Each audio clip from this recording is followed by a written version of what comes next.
They told me to call an Uber after brain surgery, so I did. And when they found out who actually picked me up, my phone exploded with 48 missed calls in 47 minutes. But what happened at my sister's wedding? That's when I stopped being their ghost and became their reckoning. My name is Madeline, not the girl they whisper about at family brunches. Not the cautionary tale, not the one who never got it together. I'm Madeline, 34, head nurse in pediatric oncology at St. Mary's Hospital. I spend my days holding the hands of children who are braver than most grown adults. I memorize their favorite cartoons. I learn phrases in languages I've never spoken just to make their parents feel less alone. I cry in the supply closet after a long code. I skip my own meals to sit with a mom who hasn't eaten in 3 days because her baby won't wake up. This is my life. This is my calling. And for years, it was also my cage. 3 months ago, I was lying in a hospital bed in Houston. Groggy, sore, hollow, recovering from brain surgery. A meningioma. Benign, they said, but sitting right on my optic nerve. One wrong move, and I'd never see little Leo's smile again. The 6-year-old who drew me a picture every morning before chemo. The real pain wasn't the incision, wasn't the nausea, wasn't even the fear of going blind. It was the silence. The crushing, echoing silence of a hospital room with no visitors. No flowers. No get-well balloons. No one asking if I needed ice chips or extra pillows. Just me, the beep of the heart monitor, and the quiet hum of regret. The morning I was discharged, I texted the family group chat from my hospital bed, fingers trembling, vision still blurry. Voice in my head whispering, maybe this time. Maybe they'll show up this time. Flight lands 1 p.m. Can someone pick me up? Just had brain surgery. Can't drive 12 seconds. That's all it took. Mom, we're too busy today. Just call an Uber. Jessica, my sister, why don't you ever plan ahead? Robert and I have wedding prep all day. Cousin Beth, wish I could, but kids have soccer. Uncle Jim, working. 17 family members. 17 variations of no. Not one, how are you? Not one, did the surgery go okay? Not one, I'm proud of you for being so brave. I stared at the screen. Waited, hoped, prayed. Instead, Jessica sent a photo of 2 centerpieces. Which one? Roses or peonies? The responses flooded in. Everyone had an opinion about flowers. No one had a question about my tumor. I typed back one word. Okay. Then I turned off my phone. The flight attendant helped me to my seat, noticing my medical bracelet and unsteady walk. Is someone meeting you in Seattle, honey? She asked with concern. I almost said no. Almost. Instead, I whispered, yes. I didn't know how true that was. Let me rewind. This didn't start with the tumor. It started decades ago. In the Parker family, Jessica was the sun. Golden, bright, always in the center. Marketing VP by 28. Married a lawyer by 30. Bought a house with a pool by 32. Mom introduced her at parties like she was presenting an award. This is Jessica, my brilliant daughter. Me? I was the moon. Quiet, steady, always in the background. This is Madeline. She's in healthcare.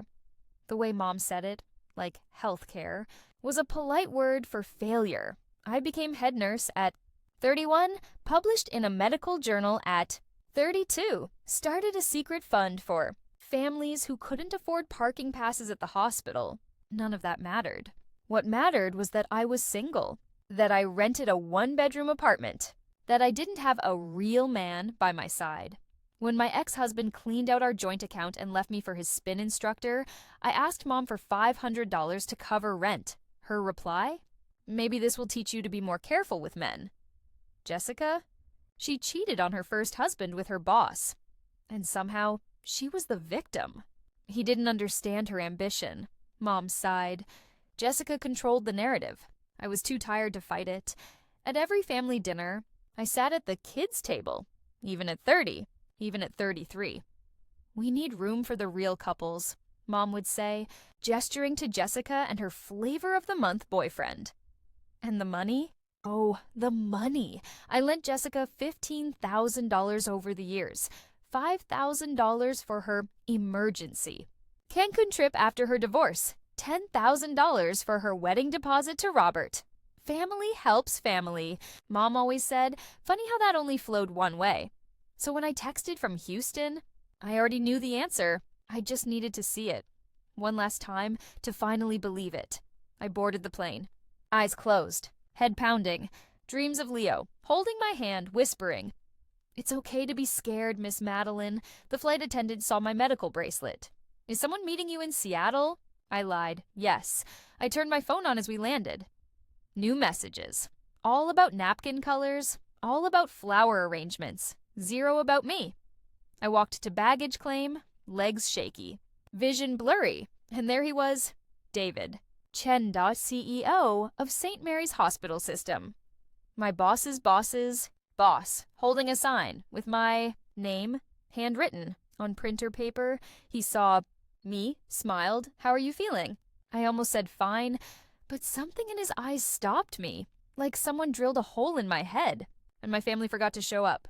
He didn't flinch, just took my bag, gently guided me to the car. I canceled a meeting with the governor for this. The car was stocked. Coconut water. My favorite snacks, pain meds, a neck pillow, even a playlist of calming songs. "How did you know?" I whispered. "I called your surgeon," he said. We trained together. He told me about the nurse whose family never came. He'd been watching me, not in a creepy way, in a "I see your worth" way. "You give everything to everyone," he said. "But who takes care of you?" I didn't have an answer. He dropped me at my apartment. A private nurse was already inside. Fridge, full counter, fresh sunflowers. Note, from Leo. He picked them himself.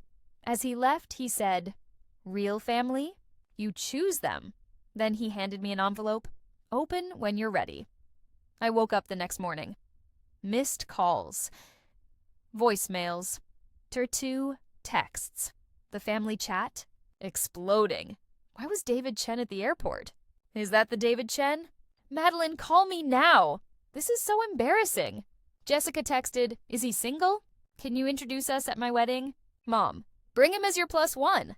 We'd love to meet him." Robert, Jessica's fiancé. "Madeline, we should talk. My firm needs his business. Family helps family, right?" I laughed, then I cried. Then I opened the envelope. Inside? One sheet of paper, St. Mary's letterhead, pending board approval. And beneath it, my new title, Chief Nursing Officer, youngest in hospital history. Salary, $250,000 effective Monday. Jessica's wedding was 5 days away. Suddenly, I was Sweetie again. Suddenly, I got moved to the main table. Mom whispered, "You'll sit with the adults now, honey." I smiled. Didn't say a word. The night arrived. Ballroom. Glittering. String quartet playing. Centerpieces. Taller than me, Mom grabbed the mic for her toast. Jessica, "Is everything a mother could want. Brilliant. Ambitious. Successful." Then she turned to me. "And Madeline, well, she's in healthcare. Not everyone can be exceptional. Some people are meant for simpler things." The room froze. "Madeline, sweetie," she continued, "you need to move. Robert's business partner needs your seat. Family makes sacrifices." I stood up. Legs steady now. Voice calm. "Of course. Where would you like me to go?" Jessica smirked. "There's a spot at table 12 with the +1s. I walked across the ballroom, 200 eyes on me, humiliation, thick in the air. Then the doors opened. David Chen walked. In tuxedo.confidence.purpose, he ignored everyone, walked straight to me. "Sorry, I'm late," he announced. Board meeting ran long. We had something important to announce. Mom rushed over. "Mr. Chen, we're so honored." David looked at her. Cool, calm, deadly. "I'm here for Madeline. Only Madeline." He took the mic. 3 hours ago, our board approved a historic appointment. Madeline Parker is now Chief Nursing Officer of St. Mary's. Gasps. Whispers. Jessica dropped her champagne glass. "Her salary?" David continued. $250,000 full benefits. Signing bonus undisclosed. He looked at Mom. "That little nursing job you mentioned?" She runs 200 nurses. Manages a $50 million budget. Published in medical journals. He looked at Robert. "That minor procedure? Brain surgery. Alone. Because you were too busy with centerpieces." He looked at Jessica. Madeline paid for 30% of this wedding. The family burden funded your big day. Then you humiliated her. The room? Silent the staff. Clapping the photographer. Snapping every second, David handed me the mic. I looked at my family. Didn't yell. Didn't cry. Just spoke the truth. When I had brain surgery, 17 family members said no. When I asked for a ride, you told me to Uber. I gave you $15,000. You never paid me back. I've sat at the kids' table since I was 30. You called me a cautionary tale. But while you were laughing, I was saving lives. While you were planning napkins, I was becoming a leader. You asked what people will think. They'll think you abandoned your daughter after brain surgery, and they'll be right. I handed the mic back, took David's arm, walked toward the door. Jessica ran after me. You ruined my wedding. I stopped. No, Jessica. You ruined it the moment you chose centerpieces over your sister's life. Mom screamed. If you walk out that door, you're no longer family. I laughed. I haven't been family for years. You just needed me too much to admit it. David held the door open. Your chariot awaits, Cinderella. I smiled. This isn't a fairy tale. It's better. I saved myself. The ballroom doors closed behind me.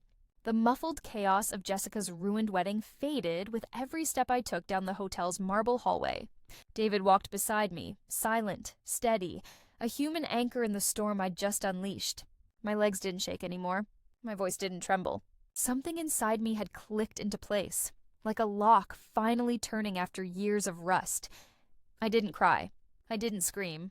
I just breathed. For the first time in my life, I felt free. David didn't take me home. He took me to a quiet rooftop lounge overlooking the city. No music, no crowd.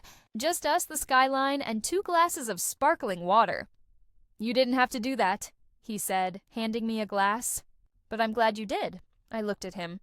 Why? Why did you fly to Houston? Why did you show up tonight? Why risk your reputation for me? He leaned back. Didn't smile. Didn't look away. Because I've watched you for 3 years, Madeline. I've seen you cry in the supply closet after losing a patient. I've seen you translate for families who didn't speak English. I've seen you work 18-hour shifts and still show up early the next day with donuts for the night staff. You give everything and ask for nothing. That's not humility. That's self-erasure. He paused. Took a sip. I didn't do this for you to get revenge. I did it because the world needs to see what happens when someone like you finally says, enough. You're not just a nurse. You're a force. And forces don't apologize for existing. I didn't say thank you. Not yet. I just sat there. Let his words sink in. Let the silence hold me. The next morning, my phone was dead. Not metaphorically, literally. Missed calls had drained the battery. I plugged it in, waited, watched it boot up, then explosion, texts, voicemails, DMs, even a LinkedIn message from Uncle Jim titled, "Let's Reconnect." I didn't open any of them. Instead, I opened David's envelope, the one he left on my coffee table. Inside, 1 sheet of paper, St. Mary's Health System, internal memo effective immediately Madeline. Parker, appointed Chief Nursing Officer. Salary, $250,000 year reporting directly. To CEO, David Chen leadership isn't about title. It's about courage. Madeline has both. I stared at it. Didn't cry. Didn't cheer, just exhaled. This wasn't luck. This wasn't pity. This was recognition I was being seen. For the first time, on my own terms, the fallout hit faster than I expected. By noon, Jessica's fiancé Robert had lost his biggest client. St. Mary's pulled all contracts from his firm. Not because I asked, because David made a call.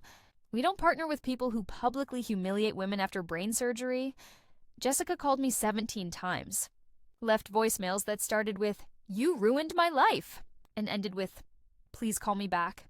I didn't. Mom showed up at my apartment that evening. Knocked like she was afraid I wouldn't answer. I did. She stood there. Eyes red, hair messy, no makeup. Not the polished society mom, just a woman who realized too late what she'd lost. "I'm sorry," she whispered. I didn't know how bad it was. I didn't hug her. Didn't slam the door.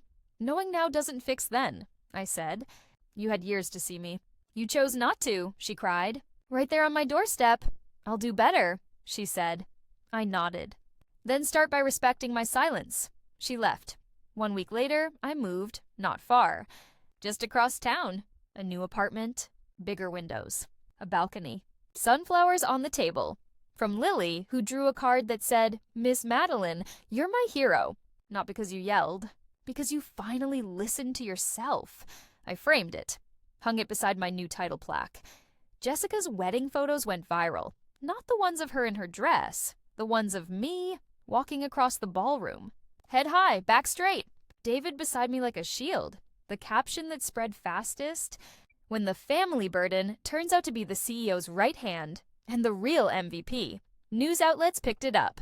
Nurse humiliated at wedding gets promoted days later. From kids' table to executive suite, a story of silent strength. Didn't give interviews. Didn't post selfies. Didn't capitalize, I just worked. Launched a new initiative, the Scene Project, mental health and financial support for healthcare workers with toxic families. Within a month, 300 nurses signed up. One wrote to me, "I sat at the kids' table for 15 years. After reading your story, I told my mom no. For the first time, thank you for giving me permission to breathe." Shring for Chanspites. He cried that night, not for me, for her. 6 months passed, I settled into my new role, hired 2 assistant directors, negotiated better nurse-to-patient ratios, started a family boundaries workshop, mandatory for all staff. David became my mentor, my chosen brother, my safe place. No romance, no drama, just pure, clean respect. One evening, he handed me a file. Johns Hopkins called again. He said, "$350K, full relocation? Your own research lab. I didn't open it." "Why are you showing me this?" He smiled. "To remind you, you have options. You're not trapped. You're not obligated. You're not small." I handed it back. "My kids are here," I said. "Lily's in remission, but she still comes in for checkups. Leo just learned to read. Maria, the nurse from Houston, transferred here last month. This is my home. These are my people." David nodded. "Good answer." 1 year after the wedding, Mom sent me a letter. Handwritten. No perfume. "No fluff, Madeline. I'm in therapy. Dr. Morrison says I need to acknowledge the harm I caused. So here it is. I failed you. I made you small because I was afraid of your light. I taught Jessica to take because I never learned how to give. I'm sorry. Not for the wedding. For everything." Mama held it for 3 days.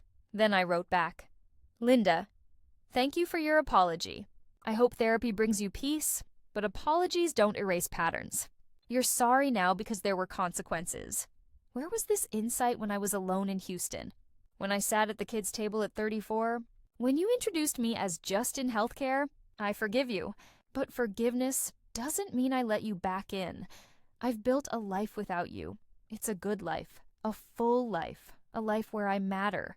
I wish you well." From a distance. "Madeline?" She never replied. Jessica tried once more. Showed up at my office. No makeup. No heels. Just broken. "He left me," she whispered. "Robert said I'm a liability. Said my family drama cost him everything." I didn't hug her. Didn't hand her a tissue. "I'm sorry he hurt you," I said. "But I didn't do this to you. You did this to yourself. Every time you chose a centerpiece over my pain, every time you took my money and called it family, every time you let Mom shrink me so you could shine brighter." She cried. "I need my sister." I looked her in the eye. "You need your mother. Go find her. Learn from her mistakes. Don't repeat mine." She left. Didn't come back. Last month I stood on stage at the National Healthcare Leadership Summit. 1,000 people. Bright lights. Big screen behind me. My title: Chief Nursing Officer, Advocate, Survivor.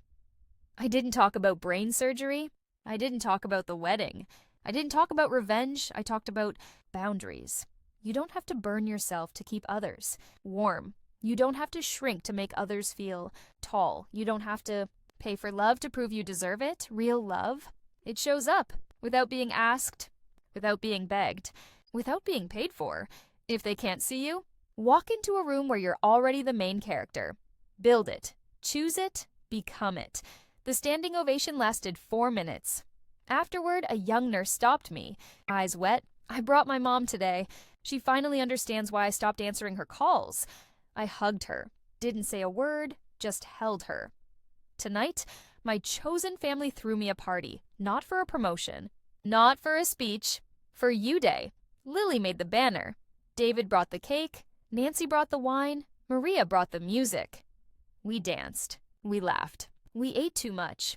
No one asked me to move. No one told me to be quiet. No one made me feel small. As I stood on my balcony later, looking at the city lights, David handed me a glass of tea. "You did it?" he said. I smiled. "No, I'm doing it. Every day, choosing myself, protecting my peace, building my table, and only inviting those who bring their own chair." He clinked his glass to mine. "To the girl who called an Uber and ended up driving her own damn life." I laughed, and for the first time in my life, I knew I was exactly where I was meant to be, not because they finally saw me, but because I finally saw myself.